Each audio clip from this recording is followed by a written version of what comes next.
প্রিয় শিক্ষার্থী, তোমরা সবাই কেমন আছো? আশা করি ভালো আছো। তোমরা জানো, বাংলাদেশ সরকারের শিক্ষা মন্ত্রণালয়ের নির্দেশনা অনুসারে সারা দেশে অনলাইন কার্যক্রম শুরু হয়েছে। তারই ধারাবাহিকতায় কেটিআরকে মাধ্যমিক বিদ্যালয় থেকে আমি শেখ আজিজুর রহমান তোমাদের আজ অষ্টম শ্রেণীর গণিত দ্বিতীয় অধ্যায়ের মুনাফা নিয়ে আলোচনা করব। তোমরা সবাই মনোযোগ সহকারে দেখো। এখন আমরা আজ মুনাফা, আসলে মুনাফা চ্যাপ্টার নিয়ে আলোচনা করার আগেই মুনাফাটা কি তা আমাদের জানা দরকার।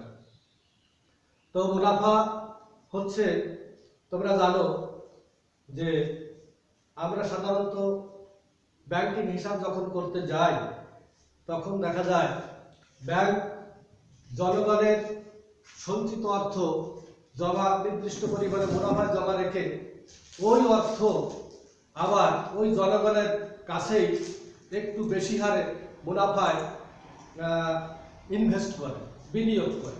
এই তো অতিরিক্ত যেটা, এটি হচ্ছে মুনাফা।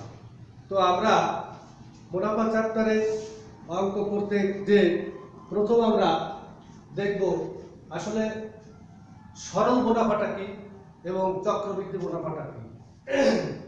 সরল মুনাফা হচ্ছে যে বছরের শুরু থেকে শুধু প্রারম্ভিক যে মূলধন, সেই মূলধনের উপরে যে বছর শেষে যে ইন্টারেস্ট আমরা হিসাব করি তাকেই সরল মুনাফা বলা হয়।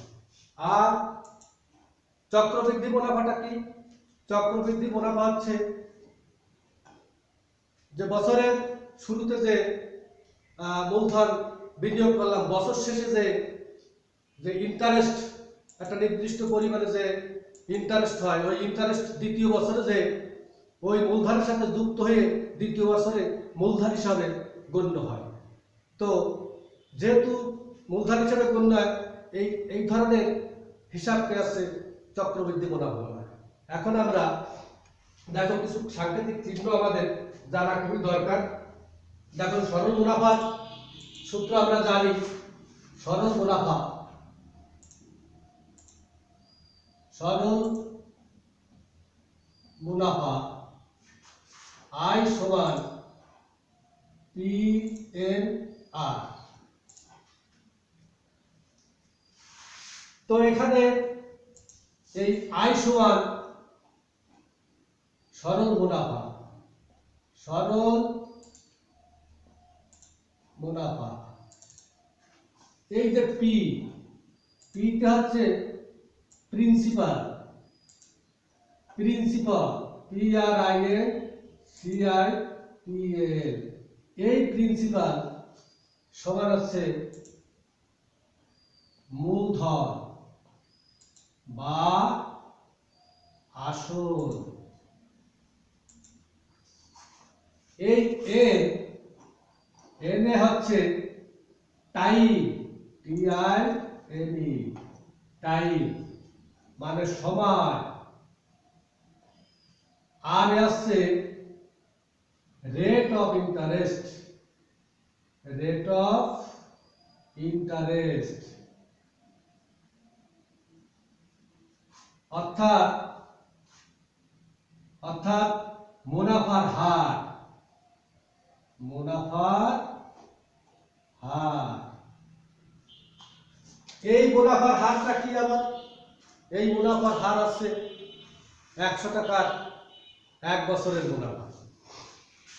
এখন আমরা দেখি পরবর্তীতে আর কি, আরো কিছু সূত্র আমরা দেখে নিই এই সরল মুনাফার ক্ষেত্রে এই সূত্র। এবার চক্রবৃদ্ধি মুনাফার ক্ষেত্রে, চক্রবৃদ্ধি মুনাফা ক্ষেত্রে C সমান P into 1 plus R to the power n। এখন এই C সমান P into R to the power n, এই C তে আছে এই সি সমান চক্রবৃদ্ধির ক্ষেত্রে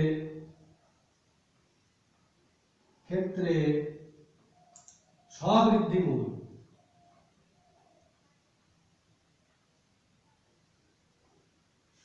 বা চক্রবৃদ্ধি মূলধন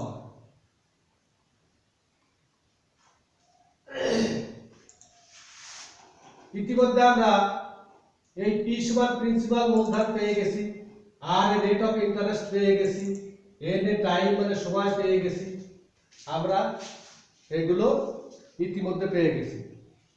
এখন আরো কিছু জানা দরকার। দেখো এ সমান টোটাল অ্যামাউন্ট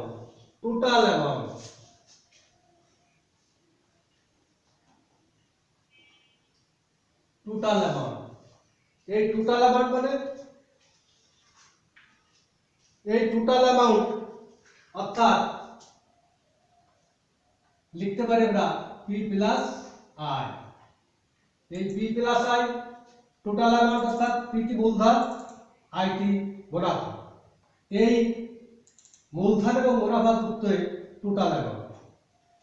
এখন আমরা আরো দেখতে পারি যে এখানে একটু লক্ষণীয়, দেখো যদি আমরা এরকম যাই পি প্লাস আই সমান, ইতিমধ্যে আমরা এই যে সরল মুনাফা সূত্র পেয়ে গেছিলাম আই সমান পি এ না, এই পি তো থাকলোই, এই প্লাস আর আই সমান ছিল পি এ না, পি এ আর। যদি আমরা এই টোটাল অ্যামাউন্ট এ সমান এটাও, আবার দেখো আমরা যদি এখানে পি কমন নিয়ে নেই তাহলে 1 প্লাস এ আর, তাহলে টোটাল অ্যামাউন্ট সমান কি হলো পি ইনটু 1 প্লাস আর এ, অর্থাৎ টোটাল অ্যামাউন্ট সমান এইটে, টোটাল অ্যামাউন্ট সমান এটুকু, টোটাল অ্যামাউন্ট সমান এটুকু। তাহলে টোটাল অ্যামাউন্ট সমান আমরা কি পেলাম পি ইনটু 1 প্লাস এন আর বা আর এন আমরা পেয়ে গেলাম। এখন আমরা দেখি কিছু তোমাদের বইয়ের 2.2 এর অনুশীলনীর কিছু সমাধান আমরা এবার নির্ণয় করি।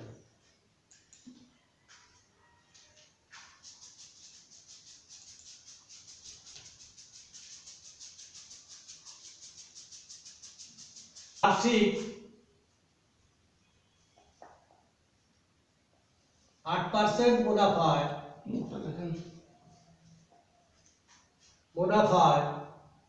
বোল্ড করে লেখেন, মোটা করে লেখেন। 8,000 টাকায় 3 বছরে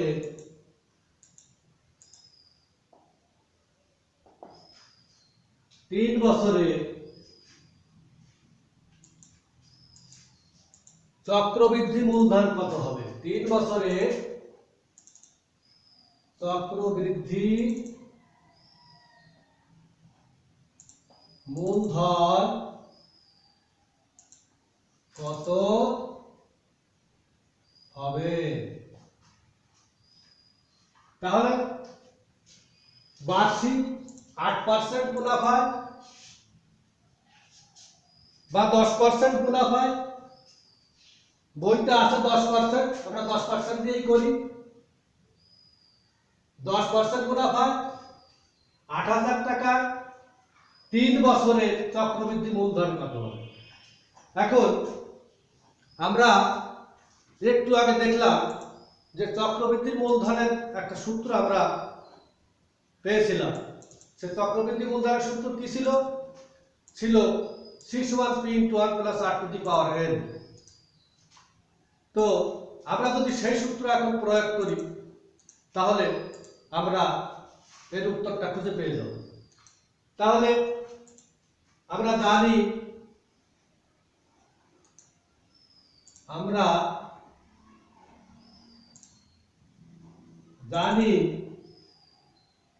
সি সমান P into 1 plus R to the power N. তো এখানে এখানে আমরা সি সমান কি পাচ্ছি, সি সমান চক্রবৃদ্ধি মূলধন, অর্থাৎ ওটা আমাদের চাচ্ছে, উত্তরই চাচ্ছে। সি সমান চক্রবৃদ্ধি মূলধন।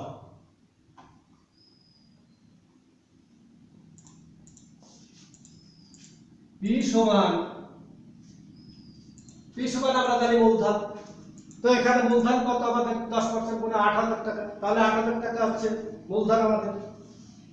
পি সমান 8,000 টাকা। আর এন সমান, এন এ টাইম, টাইম মানে সময়, তাহলে এন সমান কত সময় এখানে 3 বছর, তাহলে এন সমান 3 বছর। আর এ হচ্ছে কি ছিল, রেট অফ ইন্টারেস্ট, অর্থাৎ বার্ষিক মুনাফার হার। বার্ষিক মুনাফার হার কত, 10%, অর্থাৎ 10/100। এখানে যদি আমরা কেটে নিই 1/10, তাহলে এখন শুধু মানটা বসাই দিলেই আমাদের উত্তরটা পেয়ে যাব, আমরা সমাধান হয়ে যাবে আমাদের। তাহলে মানটা পাতা দেই আমরা, এই পির মান কত, 8,000 টাকা। 8,000 ইন্টু 1 প্লাস আর এর মান কত পেয়েছি, 1/10 ইন্টু এর মান 3। তাহলে আমরা সমাধান যদি করি, তাহলে এখানে দুই রকম করা যায়, লসাগু করে করা যায়, আবার 1/10 আমরা যদি ভাগ করে এখানে বসাইতে পরে যোগ করি তাও হয়। তাহলে আমরা লসাগু করে ফেলি, লসাগু 10, এর যেহেতু এর নিচে কিছু নেই লব, তাহলে এর পরে মানে 1 যদি ধরি, এর সাথে ভাগ করি 10, 10 কে 10 যোগ এর সাথে ভাগ করলে 1 টু দি পাওয়ার 3। এবার দেখো 8,000 যদি আমরা এবার এখানে একটু লক্ষণীয় যে 3 পাওয়ার, পাওয়ার কিন্তু লবেরও পাওয়ার, হরেরও পাওয়ার, সুতরাং আমরা এখানে লব যোগ করি 10 আর 11, তাহলে পাওয়ার 3, তার মানে 3 বার গুণ, এই 3 বার গুণ 11 গুণ 11। এবার হরে আসো, যেহেতু লব আর হরের পাওয়ার, হরও 3 বার, অর্থাৎ 10 গুণ 10 গুণ 10। আমরা কেটে দেই এই। এখন যদি আমরা গুণ করি 8 11 88 গুণ 11 11 121। এবার আমরা এই 88 গুণ 121 তাতে কত আসে, 10,648। 10,648। এই 10,688 গুণ 121, 10,648। এই 10,648 কার মান বেরোলো, সি এর মান বেরোলো, অর্থাৎ সি সমান চক্রবৃদ্ধি মূলধন। আমাদের সমাধান, আমাদের উত্তরটা চাইছিল কি, বলেছিল বার্ষিক 10% মুনাফায় 8,000 টাকায় 3 বছরের চক্রবৃদ্ধি মূলধন কত হবে, সে ছিল চক্রবৃদ্ধি মূলধন কত হবে। আমাদের সেই চক্রবৃদ্ধি মূলধনের আমরা পেয়ে গেলাম, তাহলে উত্তর আমাদের কি পেয়ে গেলাম, অতএব চক্রবৃদ্ধি মূলধন সমান 10,648 টাকা। তাহলে শিক্ষার্থী তোমরা নিশ্চয়ই বুঝেছো, আমরা ঠিক অনুরূপ আরেকটি অঙ্ক এখন আমরা দেখি। আরেকটি অঙ্ক অনুরূপ ভাবে আমরা দেখতে পাই, এটা তোমরা খাতায় তুলে নিচ্ছ নিশ্চয়ই। আরেকটি অঙ্ক দেখো,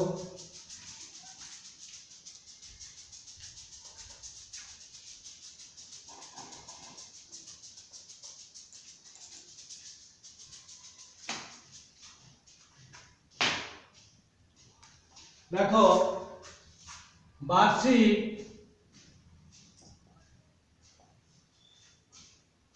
10 টাকা হারে 5,000 টাকায়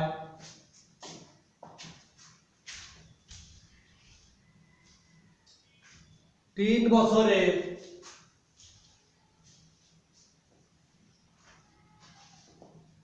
3 বছরে সরল মুনাফা ও চক্র মুনাফার পার্থক্য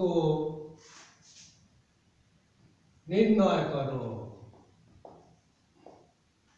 তো এখন যদি এখানে সরল মুনাফা উল্লেখ নাও থাকে তাহলে সেই সরল মুনাফা ধরে নিতে হবে আমাদের। তো এখন চাইছে কি সরল মুনাফা ও চক্র মুনাফার পার্থক্য নির্ণয় করো। তো সরল মুনাফাকে বের করতে হবে, তারপর চক্র মুনাফা বের করতে হবে, তারপরে দুটো যদি বিয়োগ করে দেই আমরা তাহলে পার্থক্য বেরিয়ে আসে। তাহলে আমরা প্রথমে সরল মুনাফা বের করি। দেখো আমরা জানি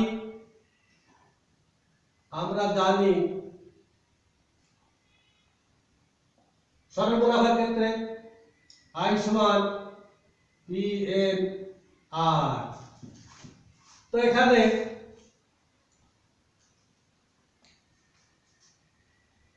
পির মান কি দিয়ে আছে? পি সমান আমরা ইতিপূর্বে জেনে গেছি যে পিতে প্রিন্সিপাল অর্থাৎ মূলধন, এখানে মূলধন কত? মূলধন 5,000 টাকা। তাহলে পি এর মান 5,000। এর মান এন জেনেছিলাম কি? টাইম অর্থাৎ সময়। কত সময়? 3 বছরের জন্য। এর মান তাহলে 3 বছর। আর আর এ আসছে কি ছিল? Rate of interest. তাহলে শতকরা বার্ষিক হার কত? 10 টাকা অর্থাৎ 10%। তার মানে 10/100। আমরা যদি একটু কাটাকাটি করে খাটো করে নেই তাহলে 1/10 বড় বড় করে লেখে। এখন আমরা মানটা পাতায় দেই। পি এর মান কত? 5,000। এই 5,000। এর মান কত? 3। আর এর মান 1/10। এবার আমরা কাটাকাটি করি। এই 0 0 দাগ দিয়ে দিন। 3 পাতা 1500 টাকা। তো এটা কি বেরোলো? আয় সমান সরল মুনাফা। আয় সমান সরল মুনাফা। আমরা ইতিমধ্যে সরল মুনাফা পেয়ে গেলাম। এখন আমাদের চক্র মুনাফা বের করতে হবে। তো চক্র মুনাফা বের করার জন্য আমরা আগে চক্রবৃদ্ধি মূলধনটা দেখি কি আসে। তো আমরা সেই সূত্রটা এখানে লিখি। আমরা জানি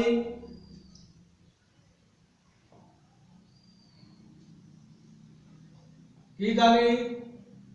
সি সমান P into 1 plus 8 two the power n। তো এখানে দেখো সিতে আমরা জানি কি জানি? চক্রবৃদ্ধি মূলধন অর্থাৎ আবার বলতে পারি চক্রবৃদ্ধির ক্ষেত্রে স্ববৃদ্ধিমূল। তো আমরা সেটাই বের করব।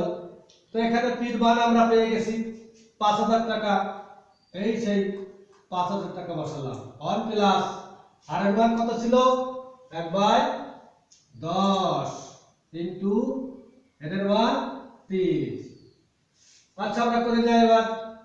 তাহলে 5,000 গুণ, যদি আমরা ভাগ করে বসাই তাও হবে, নতুবা লসাগু করে দিলেও হবে। লসাগু করি তাহলে 10 লসাগু 10 যোগ 1 টু দি পাওয়ার 3। এবার দেখো 5,000 এর সাথে গুণ রয়েছে, যেহেতু কোনো চিহ্ন নেই সেহেতু আমরা গুণ ধরে নেব। 10,11। এই 11 লব 10 হর এই দুটো দিয়ে ব্র্যাকেট দেয়া, তার উপর পাওয়ার অর্থাৎ 3, অর্থাৎ লবেরও পাওয়ার 3 হরেরও 3, অর্থাৎ এই যা আছে 3 বার গুণ 11 গুণ 11 গুণ 11। এবার আমরা এর 3 বার গুণ করি, 10 গুণ 10 গুণ 10।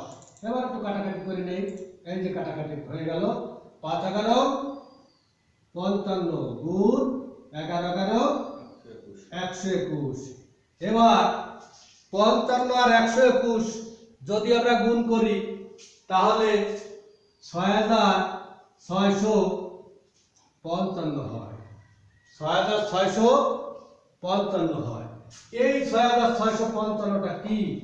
এই 6655 সি এর মান, অর্থাৎ চক্রবৃদ্ধি মূলধন, অর্থাৎ চক্রবৃদ্ধি মুনাফা এবং মূলধন দুটো মিলে হয় চক্রবৃদ্ধি মূলধন। তাহলে আমরা চক্রবৃদ্ধি মুনাফাটা আমাদের বের করা হচ্ছে খুব দরকার। তাহলে এর ভিতরে এই সি এর মান মানে কি? মূলধনও আছে, মুনাফাও আছে। তাহলে যদি আমরা এই মুনাফা আসল অর্থাৎ মুনাফা আসল এই দুটো থেকে যদি আমরা আসল বাদ দিয়ে দিই তাহলে চক্রবৃদ্ধি মুনাফাটা বেরিয়ে আসে।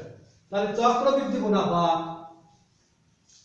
চক্রবৃদ্ধি মুনাফা সমান কি? সি মাইনাস পি, অর্থাৎ 6655 বিয়োগ পির মান কত ছিল? পির মান ছিল 5000, সেই 5000 টাকা। আমরা যদি বিয়োগ করে দেই 5 5 6 1 1655 টাকা। এই 1655 টাকা কি হলো? 1655 টাকা চক্রবৃদ্ধি মুনাফা হলো। এখন আমাদের উত্তরটা চেয়েছিল কি? উত্তর চেয়েছিল সরল মুনাফা ও চক্রবৃদ্ধি মুনাফার পার্থক্য নির্ণয় করতে বলেছিল। এখন আমরা ইতিমধ্যে দুটো মুনাফাই পেয়ে গেছি। একটা পেয়েছি সরল মুনাফা 1500 টাকা, আর চক্র মুনাফা পেয়েছি 1655 টাকা। যদি আমরা এবার বিয়োগ করে দেই তাহলে দুটো মুনাফার পার্থক্য আমরা পেয়ে যাব। তাহলে আমরা কি লিখতে পারি? সরল মুনাফা ও চক্রবৃদ্ধি মুনাফার পার্থক্য সমান এই 1655 বিয়োগ 1500 টাকা। তাহলে কত আসে? 155 টাকা। তাহলে এই 155 টাকা কি হলো? সরল মুনাফা ও চক্র মুনাফার পার্থক্য কিন্তু বেড়ে গেল। তো প্রিয় শিক্ষার্থী, আশা করি তোমরা ভালো বুঝে